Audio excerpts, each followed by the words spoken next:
నామాస్తి నిషిద్ధ వృత్తి విహిత త్యాగ. నేను నామజపం చేస్తున్నానని చెప్పి చెయ్యకూడని పనులు చేయడం కూడదు. చాలా ముఖ్యమైన విషయం ఉంది. ఎలాగో నామజపం చేస్తున్నాను కానీ పాపం చేసినా పర్వాలేదు అనొచ్చు. వాడిని చూసేసుకుంటాడు. ఇది చాలా ప్రమాదం. నామం చేస్తున్నాను పాపానికి సిద్ధపడితే మహాపాపం. ఇది తెలుసుకోండి. ఇక్కడ ఇది ప్రమాదకారి. అదే నామం ఉంది కదా అని నిషిద్ధ పనులు చేయకూడదు. మొత్తం పాపం రెండు రకాలుగా వస్తుంది చూడండి. చెయ్యకూడనివి చెయ్యడం, చెయ్యవలసినవి చెయ్యకపోవడం. విధి ఆచరించకపోవడం, నిషిద్ధం ఆచరించడం. విధి నిషేధం అని రెండు ఉన్నాయి ఇక్కడ. ధర్మం రెండు విధాలు, విధి నిషేధం. ఇది చెయ్యు, ఇది చెయ్యకు అని చెప్తుంది శాస్త్రం. శాస్త్రం ఏది చెయ్యొద్దో చెయ్యకూడదు, శాస్త్రం ఏది చెయ్యమో అది చెయ్యాలి. నేను అలాగూ నామజపం చేస్తున్నాను కనుక శాస్త్రం చెప్పిన కూడా చేయక్కర్లేదండి. ఒక ఆయన అన్నాడు రామనామం చేస్తానంటే సంధ్యావనం అక్కర్లేదన్నాడు. అది తప్పు అన్నమాట. అది చెప్తాడు ఇక్కడ. నువ్వు నామజపం చేసిన ఉపనయన సంస్కారం నీకు అయ్యింది కనుక సంధ్యావనం చేయాలి. ఉపనయన సంస్కారం లేని వాళ్ళు కేవలం నామజపంతో మోక్షం పొందుతారు, సందేహం లేదు. ఇక్కడ ఉపనయన సంస్కారం లేని వాళ్ళు సంధ్యావందనం చేయకపోయి రామనామం చేస్తే మోక్షం ఇవ్వడు. ఎందుకంటే నువ్వు అది తీసుకున్నావు, అగ్ని దగ్గర ఓతి తీసుకున్నావు, తండ్రి దగ్గర తీసుకున్నావు. అవి చేస్తే నామం ఫలిస్తుంది. అలాగే నేను తల్లిదండ్రుల్ని చూడండి, వాళ్ళని పట్టించుకోను, వాళ్ళ మానవ కర్మ వదిలేస్తే రామనామం చెప్పి ఆయన సంతోషించాడు.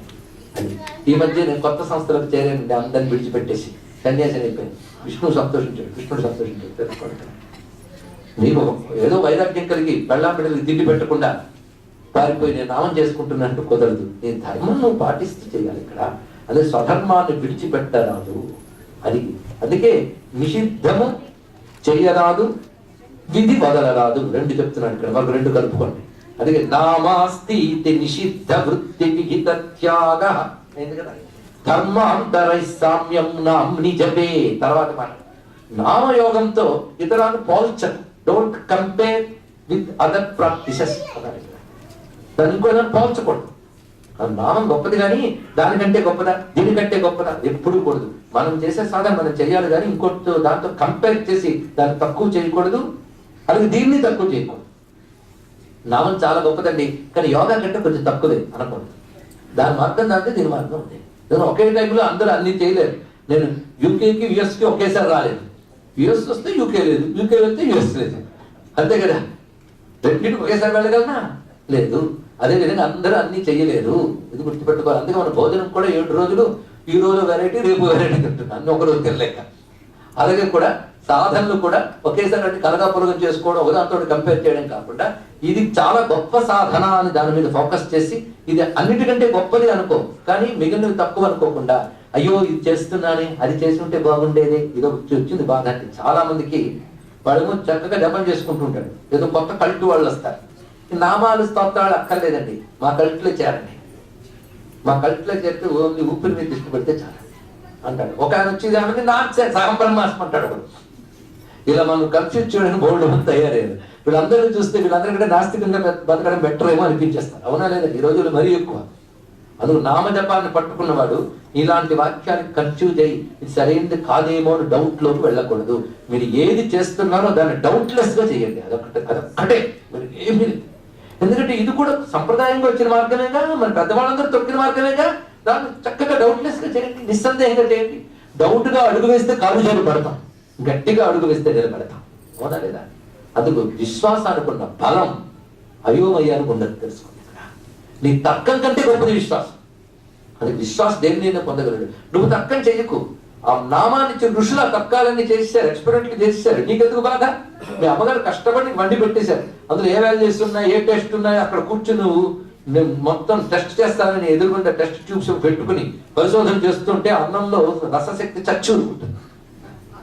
అమ్మ పెట్టింది ఆయన తిను, కడుపు నిండు బలం వస్తుంది. అలాగే ఋషులు వడ్డించిన విస్తరిలాగా మనకి ధర్మాన్ని ఇస్తే ప్రేమగా అనుసరించగా సందేహాలు ఎందుకంటే అమ్మ ప్రేమను సందేహిస్తావా, తర్కిస్తావా? అది ఇతరులతో కంపేర్ చేయకు అన్నాడు ఇక్కడ. ఇప్పుడు ఎన్నయ్యే? 10 అయ్యాయి. మొత్తం 10 అయ్యాయి. జాగ్రత్తగా చూడండి, పరిశీలించండి మొట్టమొదటి నుంచి. సన్నింద అసతి నామ వైభవ కథ శ్రీశేషయోద్భేదీ అశ్రద్ధా శృతి శాస్త్ర దైశిక గిరా నామ్ని అర్థవాద భ్రమ. ఏంటి కదా దాని తర్వాత చెప్పింది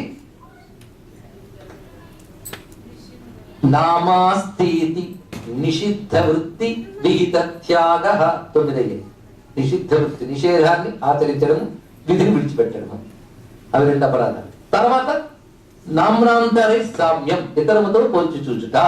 ఈ 10 అపరాధములు చెయ్యరాదు హరిభక్తులు గాని హరభక్తులు గాని. ఇది గ్రహించవలసిన ప్రధానమైన అంశం. ఈ చెప్పడంలో హరిభక్తులు హరభక్తులు అందరికీ, హిందూ మతంలో ఉన్న ప్రతి వారికి ఎక్కడ ఉపదేశించారు పెద్దవాళ్ళు. కనుక మనం ఇప్పటి వరకు నామం అంటే ఏమిటి, నామానుకున్నటువంటి లక్షణాలు ఏమిటి, వాటిలో ఎన్నెన్ని విషయాలు పెద్దవాళ్ళు చెప్పారు, నామ యోగం ఎలా చేయాలి, ఆ చేసేటప్పుడు ఏ జాగ్రత్తలు తీసుకోవాలి అని చెప్పాం. నాకు తెలిసి ఎవరిని ప్రాక్టికల్ గా చెయ్యదగ్గవని నేను అనుకుంటున్నాను. మీరేమంటారు? సులభంగా హాయిగా చేసుకోవచ్చు. చక్కగా సాధనలోకి దిగి నామయోగాన్ని పండించుకుందాం. ఇటువంటి మంచి విషయాన్ని చెప్పడానికి మనకు అవకాశం కల్పించినటువంటి ఈ మోలీ క్వాడ్ సిటీ అంటేనమ్మా, క్వాడ్ సిటీ ఆలయం సముదాయంలో కూర్చున్నాం. ఈ ఆలయ నిర్వాహకులకు ముఖ్యంగా మనందరం కృతజ్ఞతలు చెప్పుకుందాం. అక్కడ ఉన్న పెద్దలు వచ్చున్నారు, వాళ్ళందరికీ కూడా కృతజ్ఞతలు. ముఖ్యంగా నేను ఈ ఊరికి రావడానికి పట్టుబట్టి తెప్పించినటువంటి వారు, మరి చిన్న ఊరే కానీ మీరు రావాలనే శ్రద్ధ కొనసాగిస్తూ 2.5 ఏళ్ళే ఉన్నటువంటి వస్తూ చికాగోను వచ్చినప్పుడల్లా వచ్చి మీరు రావాలి అంటున్నారు. వాళ్ళ శ్రద్ధకి ఆనందించిన ఇక్కడికి రావడం జరిగింది. ఆ రావడం వల్ల ఎందరో శ్రద్ధాళులు మిత్రులు అయ్యారు. మౌలిని రావడం వల్ల ఎంతమంది మిత్రులు సంపాదించుకున్నానో నాకు తెలుసు. నేను ఇక్కడ విమానం దిగ్గానే ఎయిర్పోర్ట్ కి అంతమంది ఆత్మీయంగా రాగానే నాకు వీళ్ళు వచ్చి కూర్చునే ప్రవచనం చెప్తాను అనుకున్నాను. అంత మంచి శ్రద్ధాళులు అక్కడికి వచ్చారు. హరి గారు, మురళీధర్ గారు, మనోజ్ గారు, రవిశంకర్ గారు, వీళ్ళందరూ కుటుంబాలతో సహా ఇచ్చేశారు. అలాగే వాసన్ గారు మొదలైన వాళ్ళందరూ నాకు వాళ్ళ పరిచయమే. వీరందరికీ నేను కృతజ్ఞత చెప్తూ, ముఖ్యంగా భాను గారు, సతీష్ గారు దంపతులకి ప్రత్యేకమైనటువంటి ఆశీర్వచనాలు అందిస్తూ, ఇంత చక్కగా ఈ 2 రోజులు చక్కగా నూరార నామం గురించి చెప్పుకునే భాగ్యం నాకు కల్పించినందుకు మీ స్నేహానికి నేను కృతజ్ఞత చెప్తూ స్వస్తి. వివిధ ప్రాంతాల నుంచి, దూర ప్రాంతాల నుంచి కూడా చాలా మంది విచ్చేశారు. కానీ విచ్చేసినందుకు వాళ్ళు ఏం నష్టపోలేదండి. ఎంత నామమహిమ పొందాడు, అవి మీ అందరినీ రక్షించుగాక. స్వస్తి. శ్రీమద్ రమారమణ గోవిందో హరి గోవింద. నమ పార్వతీపతే హర హర మహాదేవ.